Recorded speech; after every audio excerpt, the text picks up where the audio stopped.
Good afternoon. I'm here today to have what's described as a fireside chat as part of the NS webinar series. And I'm joined today by Dr. Dade Lunsford. Dr. Lunsford is the Lars Lexell Professor and Distinguished Professor in the Department of Neurosurgery at the University of Pittsburgh. He's an internationally recognized authority in stereotactic radiosurgery, stereotactic surgery, and minimally invasive surgeries, specifically cranial surgeries. In 1987, Dr. Lunsford was able to bring the first gamma knife to the US and to the University of Pittsburgh Medical Center in particular, making it an option for state-of-the-art minimally invasive cranial surgery. By way of background, Dr. Lunsford received his medical degree from Columbia University College of Physicians and Surgeons. He completed his internship in surgery at the University of Virginia and then his neurosurgical residency at the University of Pittsburgh. Following that residency at the University of Pittsburgh, he completed a one-year fellowship in stereotactic and functional neurosurgery at the Karolinska Institute in Stockholm, Sweden. And at that point, he was studying and interacting with two extremely esteemed professors, Lars Lexell and Eric Backlund. He then joined the Department of Neurosurgery at the University of Pittsburgh in 1981. Since then, Dr. Lunsford has published well more than 1,000 published articles, numerous book chapters, books, and is highly regarded as an expert in cranial surgery and stereotactic neurosurgery and radiosurgery. So I'm pleased to have you join me today and to talk a little bit about your career path. Thank you, Jason. It's a pleasure to be here and to see you again remotely, if not in person. And we'll look forward to your questions, and I will try to provide a reasonably succinct answer in describing, 50 years of education. That may be a little bit of a difficulty, but we'll see how we do. Well, I have no doubt you'll do just fine. And in many ways, I always feel like I'm a student around you. So I'm still learning. But one of the questions that I think the audience would like to know is really, I've just listed what any single accomplishment would be an incredible one. And you've had numerous major accomplishments in neurosurgery.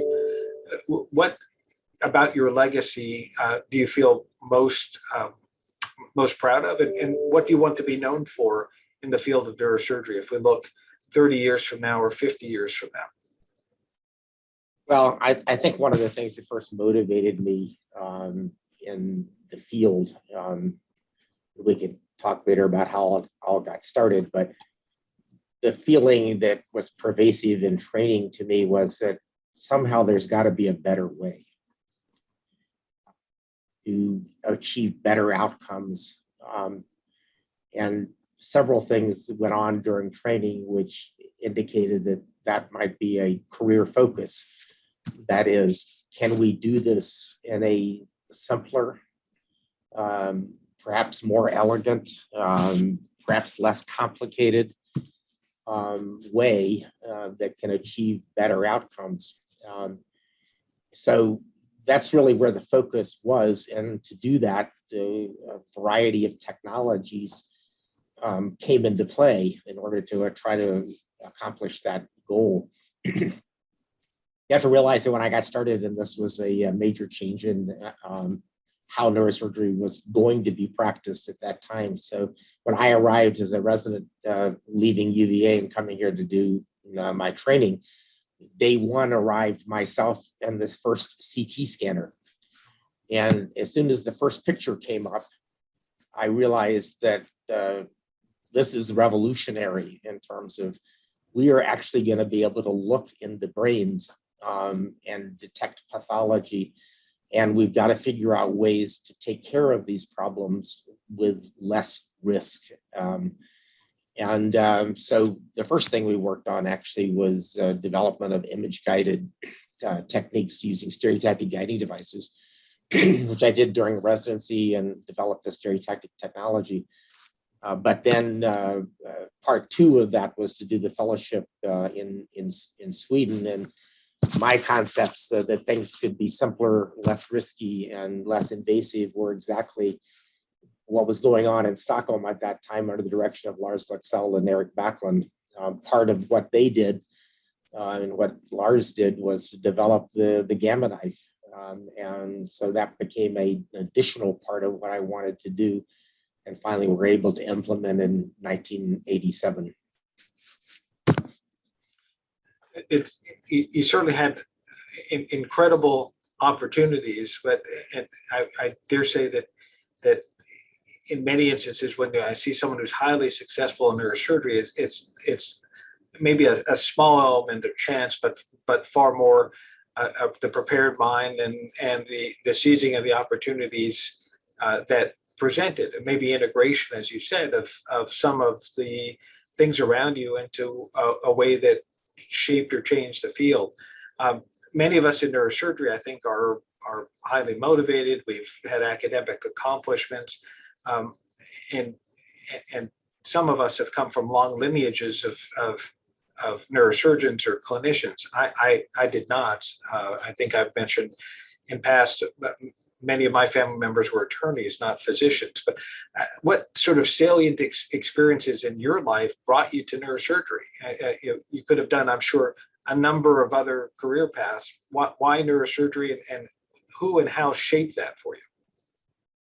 Well, I think there are probably a number of motivational events that happened in my earlier childhood, one of which was perhaps my mother, whose father was a pretty well-known ENT physician in New York City at the turn of the century, and from 1905 to 1939 was the team physician for the Metropolitan Opera.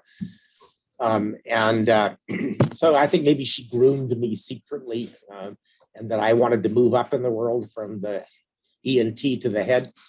But when I went to college at UVA as an undergraduate, this was a very amazing time in a way, because I came into college in a traditional way. You went to UVA in those days as a coat and tie to class. Within 2 years, people were wearing bell bottoms and blue jeans, and music changed from Motown to Iron Butterfly. And it was a really cosmic change in a place like UVA, which we were all affected with. I had the opportunity at that time as an undergraduate to do a 2-year graduate program as an undergraduate, really working in a department which was then called physiological psychology, but now would be called neuroscience. And I got to work with a mentor there, a younger guy. We were doing split brain approaches in rats. So I started doing calosotomies as a 20-year-old in rats. So I made the decision pretty well down the road that I was going into medical school. In fact, I worked at the UVA hospital as an orderly 3 nights a week for about 3 years, though, to have enough money to survive, because my family did not come from a lineage either, and they had gone through some financial changes which weren't optimal. It's right. Actually, I met your mentor, John Jane, at that time when he first came to UVA in 1968, I believe. He gave a talk at the neuroscience program where I was, which I thought was pretty amazing. He still denies, or until the time he died, that some of the statements that I recalled him saying, but I got intrigued by the field of neurosurgery. When I went to medical school at Columbia, I really decided that I needed to get out of the same environment in Virginia for a while. I worked with a medical neurologist doing outcomes research, and we were actually looking at dilantin possibly causing lymphoma, which was a bit heretical because dilantin was basically developed at Columbia with the neurology department there. And so the concept of saying that this is a drug that in certain cases might be associated with lymphoma was probably potentially hazardous to success. But I got interested in neuroscience and neurosurgery. And I worked at Columbia with the head of the department there, a guy named Edward Schlesinger, who was actually a spine surgeon. He showed me an article in 1973. He was working with radionuclide brain imaging, which I got interested in there. And he showed me this article from Science with Hounsfield saying that the CT scanner thing was going to change the world. Sure enough, when I came back to do my residency and moved to Pittsburgh, then the CT scanner arrived, and that sort of cemented my concept of being in neurosurgery. And that's something I've never regretted over all these years. But those are a number of probably the factors that focused me in neurosurgery. The career paths of neurosurgeons, highly successful ones, are almost always involving notable individuals, as you've indicated, and oftentimes involve other locations beyond that which they did their primary training. So I think that's fascinating. One of the things that as you're out in practice that can sometimes be difficult to do, especially as medicines become more corporate and more challenging as a business operation, is really how you shape your experience and build your team into that kind of a practice and space that really you would thrive in, and that you could make an impactful difference. How have you been able to build that team at UPMC? How have you been able to shape the experience and kind of mold your personal and professional experience into what it is today and what it's proven to be so successful? Well, we are in a team sport, and all of us know that working as a team is one of the ways we can be successful in terms of improving outcomes in patients. But I've always looked upon surgery itself as a sort of like a symphonic event. And if you're going to be in a symphony, you still got to have a conductor. And somebody's got to take charge of the plan, the patient, the operation, and whatever program that you want to develop. So you have to learn to work as a team and get along with people and not piss off a lot of people, because you won't get what you want done. But as we built up first the program related to stereotactic surgery, putting in an operating room after I came back from Sweden, putting a CT scanner in it at a time when in the city of Pittsburgh, there were only going to be 2 CT scanners allowed in the entire city. We put in a third one, and we were able to pull it off because we convinced the government that this was a therapeutic device. It wasn't a diagnostic device, which allowed us to start doing surgery in the CT scanner in the operating room. So we built this operating room. The second part was the concept of perhaps building a ready surgical facility. And because of my training in Sweden, I was hooked on the concept of the gamma knife. So we had to develop a team of people, administrative people, nursing people, trainees and things that could be working towards building up this program. I was a younger man at that time. I would say that there were, I've pushed a lot of stuff through. I'm sure I upset certain people over the course of time. I've learned to perhaps be a little bit more sanguine in my relationships now, so that I don't irritate as many people as I used to. But frankly, to create change, to create innovation, you've got to be pretty determined, and you've got to have a certain level of vision, a certain level of perseverance, because as you know, neurosurgery is a general field, like most of medicine actually. The general first reaction to any potential change is, if not outright hostility, it's at least skepticism. And a lot of that process in trying to bring about the change or innovation is met with this kind of resistance at first, which you have to get beyond. You can't sort of take it personally.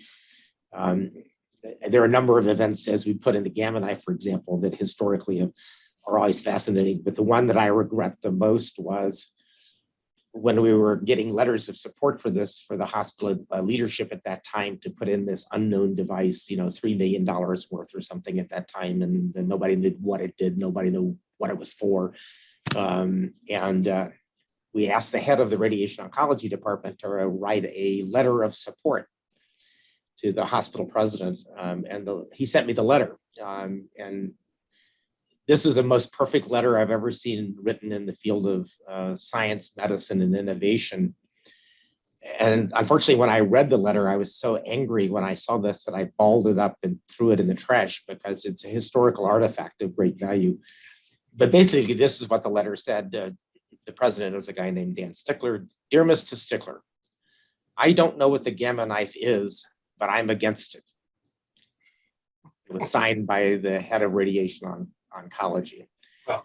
So that's the kind of thing, if you're going to persevere against change and innovate, that you got to be prepared to deal with.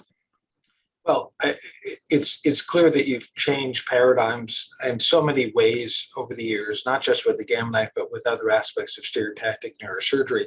And I agree. Years ago, I read a book on paradigm shifts, and they're never easy. They're almost always met with resistance. And then there's an over embracing of things, and then there's a sort of a right sizing, if you will. And one of the things that I think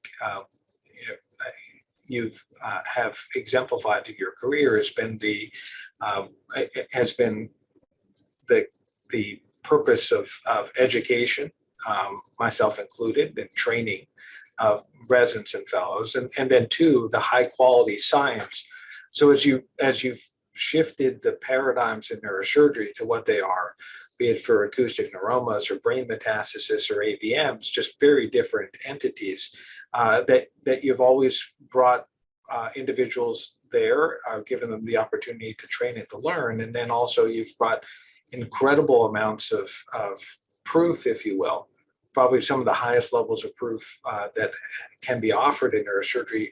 In many instances, I think those persuaded the field, and in some other instances, those individuals who were never going to embrace the changes just sort of gracefully retired out of the field. And so that those paradigm shifts do require a incredible individual with strong courage and character to push forward. Neurosurgery loves toys. They love new technologies. They love to play around with things like that. But part of the problems are that in the end, for this to have sustaining value, you got to show proof that it works and that it's safe, and that it's better than what you were doing. Right.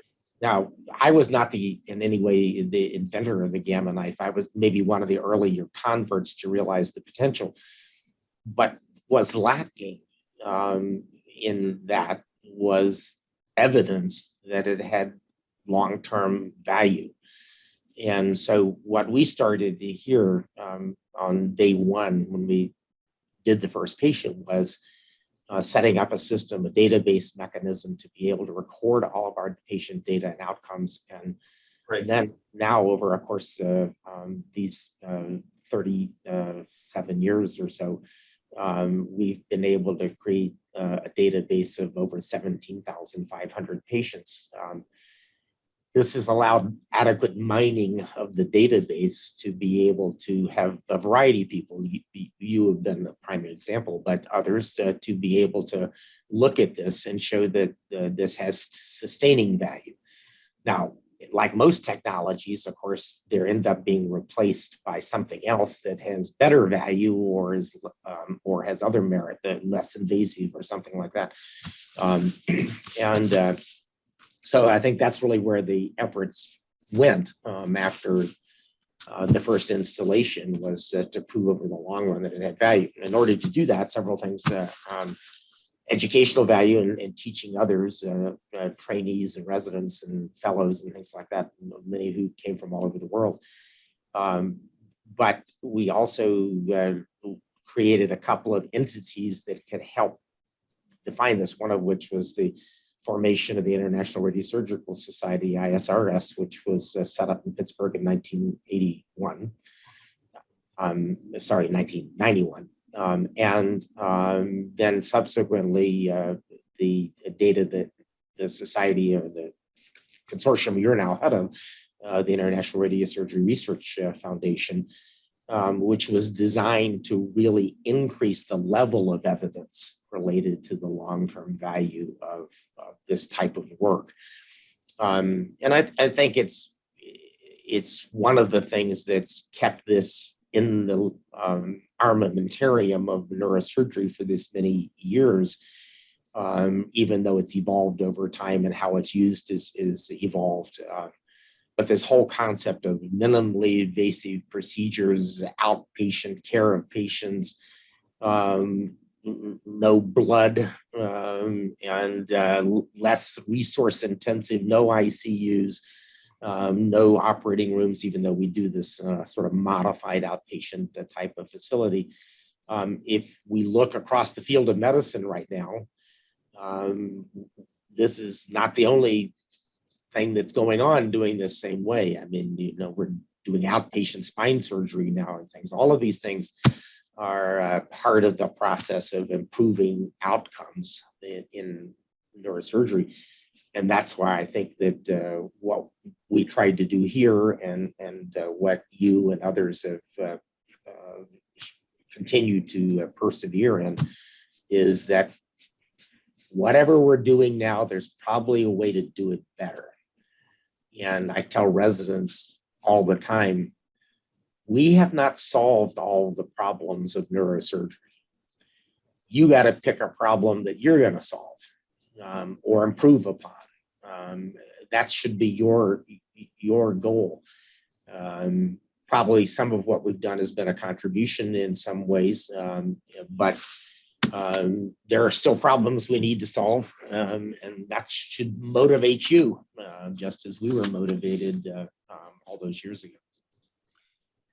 Well, your last comment may have just answered my next question, which was really what motivates you as a physician and as a person. It may have been some of the past experience and the problem solving, but just in general, how do you find motivation in what has been a storied career in neurosurgery, one which hasn't ended, but it's continuing. But the day-to-day hours and effort are oftentimes growing. Obviously, the training is a challenge. It certainly was back then, and even though the 80-hour work restriction and other sorts of things have been put in place, how do you find motivation back then, now, and in the future? Well, I still think the same features that existed then exist now. I still think that patients are our greatest motivation and our greatest reward. I've told a number of our younger faculty members who get a little bit frustrated with the current world of medicine and never feeling that they're properly recognized for their contribution and things, and say, look, your reward's not going to come from the president of the hospital patting you on the back and saying, you're just a great guy, you're doing such a wonderful job. It actually comes on a daily basis from what we do with patients. When I see a patient 3 years out after an AVM is obliterated, it's normal neurologically. When I see a patient who's got a skull base meningioma, which I know if this patient has surgery, this patient's going to have problems. This patient goes home as an outpatient the same day, they go back to work the next day. We see patients with brain metastatic disease where in the past, 90% of these patients were dying when the cancer got to their brain. Now 90% of them should be dying because of poor systemic disease control, even though that's dramatically better. They shouldn't be dying from brain progression. And we should be very happy that we're working in helping to make those things happy. I'm happy with working with the team of people that I've got because they're very focused and very dedicated in terms of what they do. I think one of the other things that I've been very much involved in, as have you, is that we need to communicate what we've done in ways, not in meetings and things like that for sure, but primarily writing, where we have looked at this and tried to communicate why we do what we do, what we've done, what we've learned from it, what others can learn from this. And just seeing your name on one more paper or things like that is not a very strong motivational factor. But the reality is, when I can see a patient with an acoustic neuroma and I say, I think this is what you ought to consider. And here are 10 papers that we or others that I work with have done that validate my recommendation to you.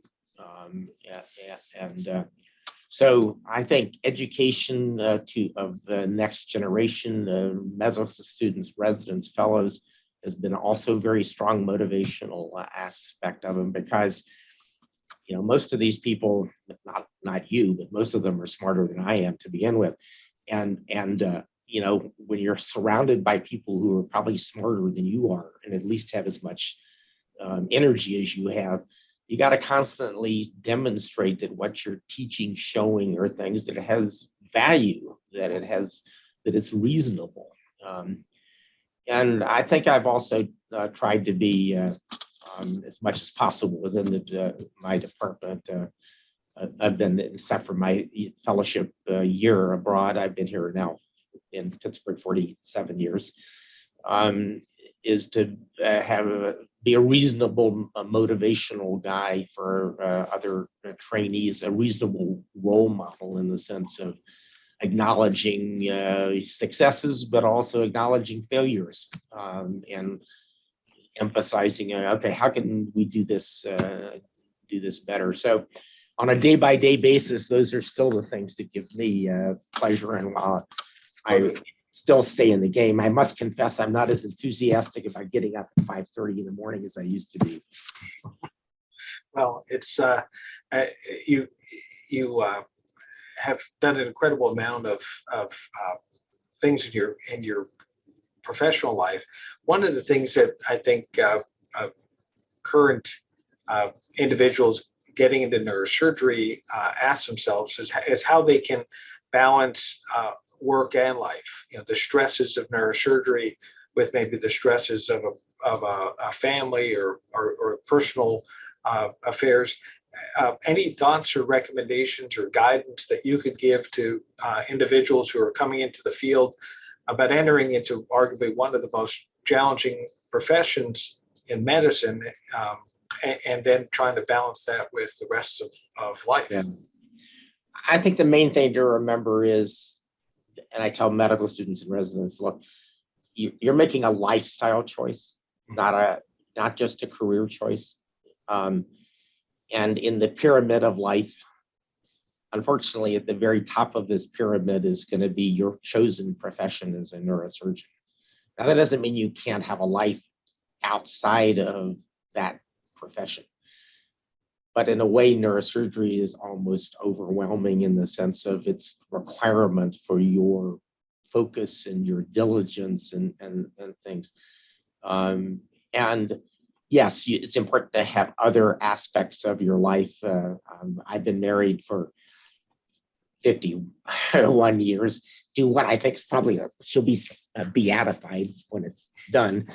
You gotta have you gotta have a great support group in your family, in your home. And still, when I go home at night, and sometimes she said, this is 51 years later, and she says, why are you coming home at this hour? I mean, this has got to stop. Well, unfortunately, it's a very intense type of focus, but other aspects of life are very important. I mean, you have hobbies. I have played piano. I still play a little. I've been interested. I was never athletically gifted, unfortunately, but fortunately, you can play golf without being athletically gifted as long as you don't care what the score is. I think that those types of activities, travel has been extremely important. Professional relationships, personal relationships that are more not, for example, we have friends in Sweden who we don't require a lot of nurturing of our friendship. We just remain friends and can pick up where we left off. So there's time to do all of this in the field of neurosurgery and to be happy, but you still got to realize it's going to take a lot of energy to do it all. Well, no doubt those who watch this in the short term and in the many years to come will look back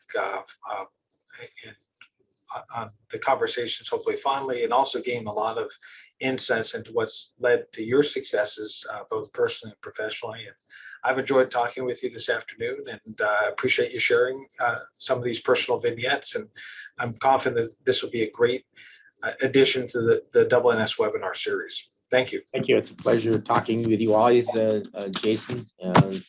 Someday they're going to be doing this to you, I suspect. A little bit longer, I hope. Thank you. Yeah, have a great day.